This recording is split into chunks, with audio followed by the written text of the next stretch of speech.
All right, thank you for staying with Daybreak. We said this is the state of the nation where we talk about all matters, politics, and everything in between. Let's take a look at what's going on here and talk about the scramble begins for Mount Kenya's 5 million swing votes, they say. For the first time since the onset of multi-party politics in 1992, the wider Mount Kenya region could become the biggest swing vote as President Kenyatta completes his term next year with no clear political heir apparent. And both Governor Mutua and Wanga were in Murang'a the other day. Governor, is that what you were doing in Murang'a, trying to galvanize the 5 million votes? No, we had a good time in Murang'a. But before we go to Murang'a, if you allow me, because, you know, in these discussions, you need to be creative and random. Today, I brought a book. I brought my book, and it's not for self-promotion. Okay. It's also because I really want to talk about it. I don't know the camera person. Timo is maybe there. you can zoom in here. Yeah. A few years ago, I wrote a book. It's called How to Be Rich in Africa and Other Secrets of Survival. Yeah. You know? And when I wrote this book, I wrote it because I realized that a lot of people, especially young people in this country, do not really understand how to make money, and that there's nothing that comes for free, because we've got into a culture of handouts, got into a culture where serikali nisaidie. So when I made, you know, How to Be Rich, it's not in print, so you can't buy it right now. I have to reprint one of these days. How to be rich in Africa and Other Secrets of Survival. And I was reading this book, reading it the other day, and I found a section where I talked about President Joe Biden's visit to Kenya when I was vice president. And I talked about how I joined him in State House when he was talking about Vermont.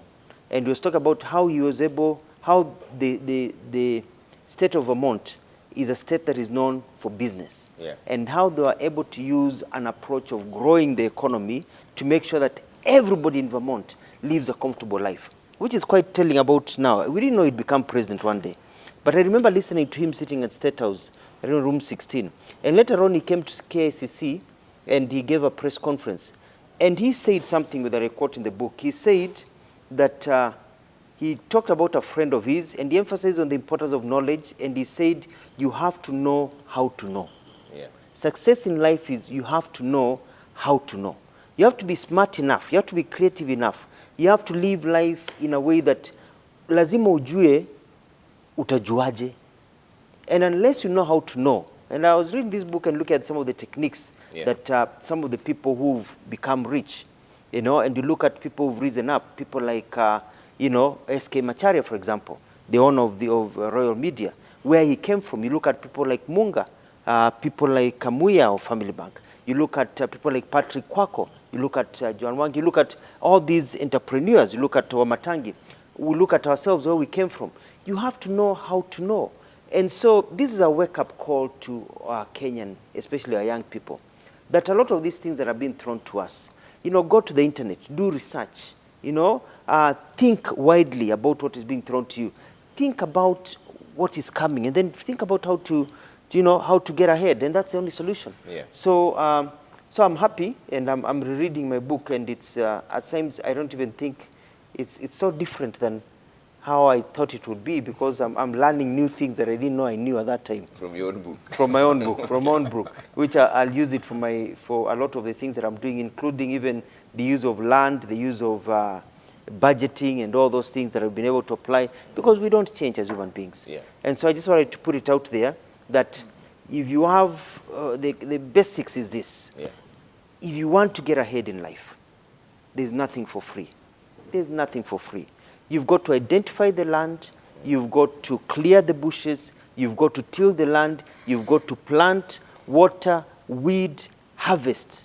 There's nothing for free in this country. But then you need a country that provides you a system that enables you to do those things. Si ati unaenda kulima shamba na unakuta kuna mtaro, you cannot cross. So this country is full of bureaucracy. It pulls you down as a young people. As young people, we are pulled down. Women are pulled down, men are pulled down. So we create a country whereby we talk economics and not get excited by a few trips to Murang'a.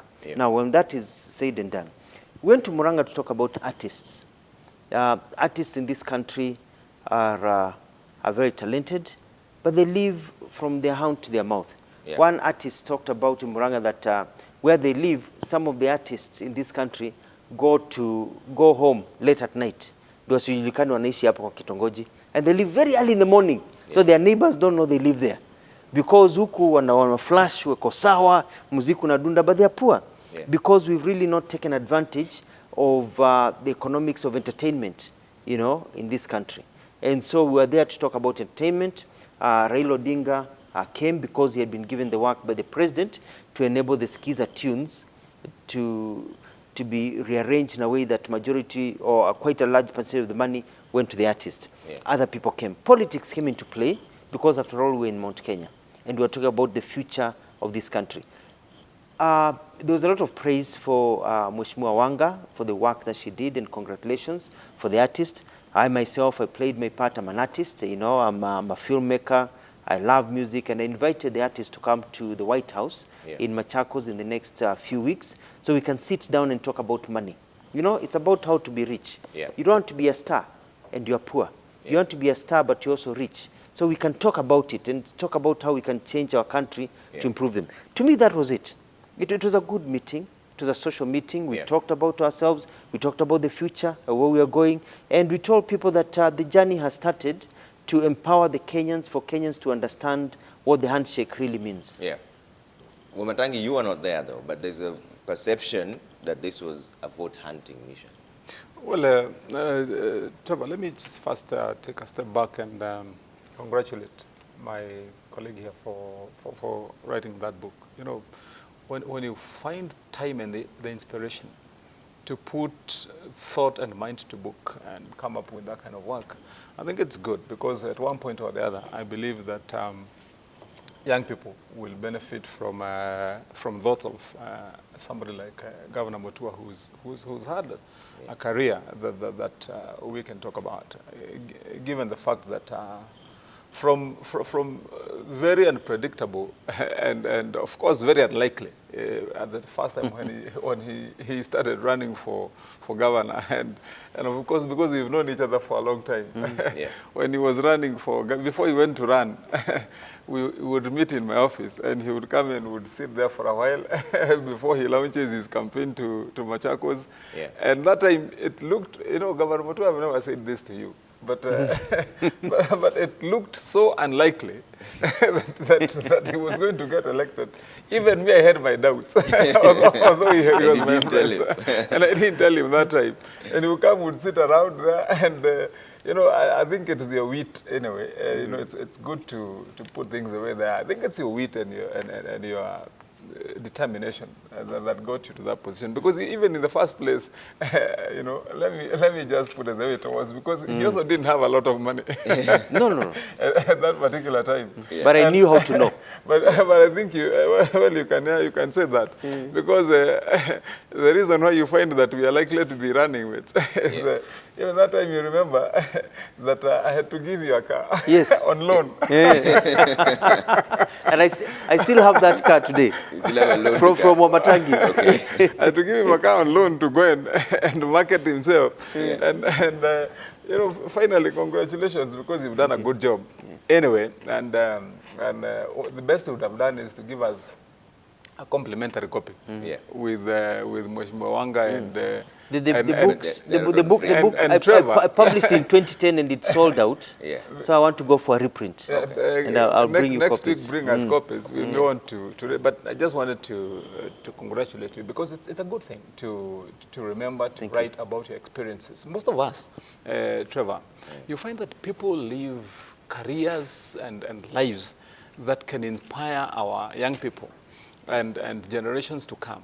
And we forget to put it in print. If you look at most of the people out there in the developed world, like in America, every time when they're exiting office, they always have the time to pen down their experiences, and I think it's a good thing. So eventually, I believe me and Wanga will also follow suit and write ours when it has become as eventful as Motwa's. Now, Moranga, I want to say, unfortunately, I missed. I would have loved to be there. And Trevor, I think they also chose the right place.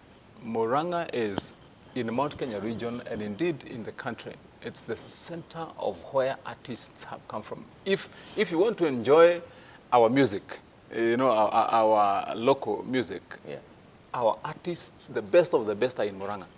And so I was. It's good to mention a few. You know, when you say there is, Yes, it's good to mention Kamaro, from even Akina, John Peter Dishu, Kegia, all of Kegia, them, they come from, the Matthew. the Matthew, Queen Jane, all of them. From Most Murang'a. of them are from, when we started enjoying music, I'm sure even you used to dance to Akina Shoshoaga Kunga and whatever. Shoshoaga Kunga. Those old nice songs. Yeah. It has been brewing in Murang'a. And I want to congratulate the people of Murang'a. They have made us proud, by getting us heard, in soulful and melodious ways. Yeah. And so I think you chose the right place. But this is also a vote-rich region. This is the part you guys seem to be skirting around. It is a vote-rich region, not only in Murang'a, but in the entire Mount Kenya region. And I know you wanted to introduce this, the subject of what you talked about, that the vote hunting is starting in Mount Kenya region. And I wanted to take a bit of a different approach to that, because I think that's one perception about that. It makes us feel intimidated, by the way, Trevor. We feel like we are a cake on the table waiting to be sliced and munched, while we are not. Indeed, the truth is that the situation we are in as Mount Kenya region has got to be understood for what it is. One, the president who is sitting in office is from that region. And it is only right and courteous for most of us to ensure that between now and the time when he has the term of office that he has assigned and taken oath to serve the people of this country, we support him until 2022, August. And that's why you find that as a region, we are happier to make sure that we've given him the support to deliver to the country what he said he's going to deliver, and not necessarily, deconstruct him or defocus him by doing what we would want to do in the right way, and that is to ensure that we give him more support. But that does not mean that we are up for grabs. We are ready to get into a discussion, a negotiation, partnership, togetherness with like-minded people who want to grow this country. And as we have always been, we are ready to unite with the rest of the country, while ourselves we also unite. I know there has been this wrong impression that the mountain is divided, there's this fight about this. Now I even saw that there is a new terminology of east and west of Mount Kenya. That is only in perception. When we get to sit down and discuss, and you remember there was a time when we went to Sagana, all of us, we discussed and we said this is what we're going to do, and we said we are going to have another sitting as a region. Indeed, we are intending, and this had better go to anybody who wants to come and entice us and court us to go together with them, that they will have to be prepared to sit on the negotiating table with our people and come up only with a plan that will satisfy, one, what is good for our people, and what is good for the country, and what is good for our future as a nation. And that is how we are going to go. So let the impression not be created like we are the DRC, whereby you find that a few years ago it was looking like the up for grabs, and Rwanda was on this side cutting off a piece, and Museveni was on the other side cutting a piece for himself, and the other countries. We are solid, and we are ready to work with the rest of the country. And I believe in the very near future, you'll be seeing a lot of difference. Okay. Wanga, you were there as well. I mean, yes, I was there. We missed Senator Wamatangi, and we really hoped that he would be there, so we would also hear his voice on these matters, but he has spoken to them, and we're looking forward to getting Governor Mutua's book, a copy, because we all want to, get there. So reprint, let's have copies, let our young people have copies of this very important publication. And it's really stories of, and this is part of the discussion that was in Murang'a, that this thing of a hustler nation, we don't want a nation of hustlers, because we want people to move from where they are to the next level. We don't want to stick to where we are forever. People start somewhere, and that's the story that Governor Mutua is telling. Start from somewhere, you grow, and once you grow, you can tell the story of sheer hard work, you know, honest living and no shortcuts, you know, because we don't want, you know, people to say, oh, I was selling chicken. Okay, you are selling chicken and now today you are this, or what I had the other day that I was selling sweets. So how do you have 12 billion in your account? Because I was selling sweets and organizing discos in campus, you know. So we don't want this kind of, you know, Simon Makonde stories of, you know, today you're this. We want to see stories like what S.K. Macharia told. Yeah. It was moving because he said, my older sister is seated there. She didn't go to school because I had to be educated. And I walked 9 months journey to get myself to the United States of America and studied and came back and built an empire from scratch. And there were witnesses, you know, people like S.G. Tuju, who said, you know, when you started this newspaper, we were saying, what is this African doing? Start going into the business of Waindis. So these are the stories of growth that we had in Murang'a that we want to hear. We want to hear your path. We don't want to hear that today you were this, yesterday you were this, and today, suddenly, you are this, and we can't see that journey. We can't see it. Yeah. And I think that was an important takeaway. But Trevor, there were two issues there. And one was the issue of skiza tunes. And it was an example of how, you know, change in policy and focusing in the right place, just a small change in policy can make a big difference. And when artists had a discussion with the Prime Minister, and the Prime Minister went ahead and had a conversation with the President, and they agreed. And I was assigned to try and see how best to make sure we have a change that would then give the artists a better deal. And the artists have moved from 16% in skiza tune to 41%. That's big.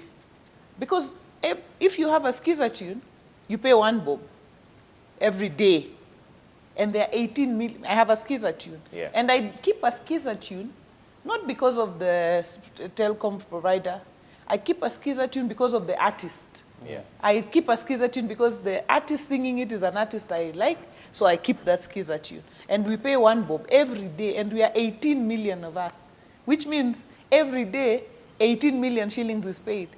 So if an artist moved from 16 to 41%, it's significant. Yeah. You know, it's really significant. And this is what we want. We don't want you to sit with artists and tell them, tutafanya, tutatenga, tutafanya, do something that really makes a difference. And we really thank the President, and we thank Right Honorable Raila Odinga for what they did for the artists. But coming back to the political message that I had, and Senator Wamatangi has said it, I had Mount Kenya leaders say, we will go in one direction.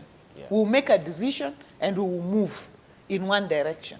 So I wish them well as they organize themselves in that manner. They said we don't belong to anybody, you know, so nobody should shy away and say, this place belongs to so and so, or like we have been scared, or this is a Tanga area, this is what. They said we come. They said to Baba, come and keep coming, talk to our people. Yeah. And that was also a message I had. And a significant journey, beginning of a significant journey was declared, because Baba said we are beginning a journey of unity. Yeah. And the journey began in Murang'a, and that's significant. And there were discussions around, you know, if debts are to be paid, then let's start with the oldest, coming to the youngest. So that was also a debate there. Yeah. If you want to start paying debts, don't pay the one for today and forget the one for 1963, forget the one for 202, forget. So I think that was all debate that I had. But us, it was there. Us, all we could do is to listen to what the conversation was. We were there as witnesses, but it's the Mount Kenya leaders themselves that had a conversation that, you know, was informing the nation what exactly is going on. All right. I'd like to, before, I'd like also to, but also, even as we go for the Mount Kenya region, which I understand quite a bit because of our neighborliness and also my links to Mount Kenya, the approach to Mount Kenya politics has to be one whereby you have to remove, there's been a lot of confusion that has been planted in the people of Mount Kenya for a long time, for the last 4 or 5 years. That needs to be removed because people of Mount Kenya are very hardworking, smart people, but they've been poisoned from my perspective because I listen to people talk and I realize that they are really lost, you know? and they are a bit confused. So there's a bit of resetting, bringing them back to the people they are who fought for independence. People who understand how it is to run businesses, people who understand how it is to grow an economy, so they can also be focused. But this will need to be done in a very clever manner. It cannot be forced down on people. It cannot be hammered on them. We can't even have the leaders telling people, we will tell you what to do. Yeah. It needs to be done in such a way that people agree that this is the path they want to take. Okay. And let the people make a decision, but the leaders need to also guide them and remove that poison. People have been led to poison the ground so much without the truth being told. So we need time to remove that poison because the people of Mount Kenya are very smart. The people of Central Kenya are very smart, just like the people of everywhere in this country. Wakenya si wajinga. Wakenya wakijua ukweli, wanaamka. Wamedanganywa kwa muda mrefu sana. Omatangi, is it unfair to hold the Kenyan voters to this idea of debts that need to be paid? The idea is who is the best person to lead the nation, period. Why are we putting people, voters, in a situation where they feel like they owe this person or this person and they have debts to pay? Well, I'll come to that. Allow me to digress a little bit. There's a thought I didn't want to lose because Governor Mutua spoke about SK Macharia. I just wanted to understand, and Mheshimiwa Wanga has also spoken about it. Does SK Macharia have a book in print, or one that's in the marketplace? Has he ever written a book? He talked about a book that is coming out. He talked about a book that is coming out. If there's one man in this country who ought to put his experiences in writing and leave it for generations to serve, is SK Macharia. You know, this man, and it is good to give credit where it is due. You know, I started hearing, and this is personal to me because I admire the man one way or the other, and I'm happy to be sitting in his studio, Trevor. So allow me just a minute of personal privilege because I started reading about SK Macharia as a young man when he ventured and started a company called Mazu Paper. And you know, we would be amazed as young boys, you know, we hear stories about a Kenyan and African who is fighting with Windis and who is fighting the whole regime, and now he's been brought down by the whole system. And, you know, it was admirable.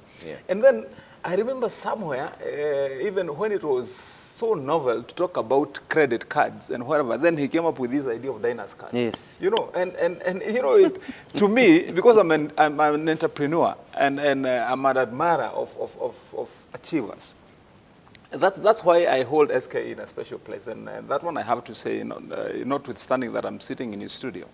Because then that time, you know, Diners card and Visa cards was such a foreign thing to us, but then the guy brought it here. And to bring it then onwards, and he's been able to do what he's done with Royal Media Services. I believe that this guy is one person who needs to leave his experiences down in print, and he's somebody to emulate, in my view. I mean, he's a true spirited fighter, and if Kenyans were to be ranked and placed amongst people who have shaped history, and especially the conquest and attainment of achievements that somebody has held dear to fight on until the last minute, because many would have broken, if you asked me, Governor Mutua. I mean, from the stories of Mazu Pepa and how he fought with the system and was almost, you know, finished to zero, and then continuously keeping on the fight until today. I mean, he reminds me of big names like, you know, those guys who built empires, you know, across the Roosevelts, you know, and so many others of them, you know. So I just want him to be reminded that he would do good service to this country. And let me just add on, because it's important also to give credit where it's due. In Muranga, I also talked about my experience with SK Macharia, where he said that he called me out of the blues, and he said, Alfred, you can be more effective as a government spokesperson if you had regular briefings. And that is how I started my Thursday briefing. Say, talk to KBC. Wacha hii sisi commercial takulipisha. KBC ni ya serikali. And that's why I had my Thursday briefings, which made me who I am in terms of publicity and the face, you know, in the country, such that I now am a governor and, you know, presidential candidate and a future president of this country because of that. So I give him credit. But I also want to give credit, and this is important. I want to give credit to Mrs. Macharia. Because I remember my interactions with Citizen as government spokesman and everything. I remember I was dealing with Mrs. Macharia. I would talk to Mr. Macharia. He told me talk to Mrs. Macharia. Mrs. Macharia was able to organize this Citizen Guiz Royal Media Group to the way it is from that time. So it is also good when you're a man to have somebody who is also good there together. So it is their success. So I'd like to say, Mr. and Ms. Macharia, kudos, you've done well. But it's something that I can't wait to see the book. Okay, that was off the cuff. Yes. And Because you're speaking about my bosses out there. So sorry about that, but it is good to put it the way it is, because finally you'll find that there will come a time when people want to learn the history of how did this happen, that you have a powerhouse in media, like Royal Media, and how did the makers of this, that's, by the way, Trevor, take time, read the histories of companies like McDonald's, I hope you've read that book by Ray Kroc. I mean, it's big stories. Read about these guys the guy who came up with Nike, it's beautiful stories of inspiration. Okay. Anyway, the question you asked me was, why do we make do we voters feel like do you have to feel indebted? Yes. Well, I mean, give it where it's due, as we've said earlier. Trevor, it's politics, and politics is mostly optics. The only problem I have, Trevor, with our politics where we are right now is, you see, in information technology and advancement, people have blended it and changed it. Now you have something called infotainment. Whereby, it is information and entertainment blended together so that it becomes sweeter and more marketable. I've been asking myself, do we want to have something called politainment? Because our politics has become theatric. So that you find that it's largely not about content. It's about the I mean, when you talk about a big politician, you may as well be talking about James Bond. You get what I mean?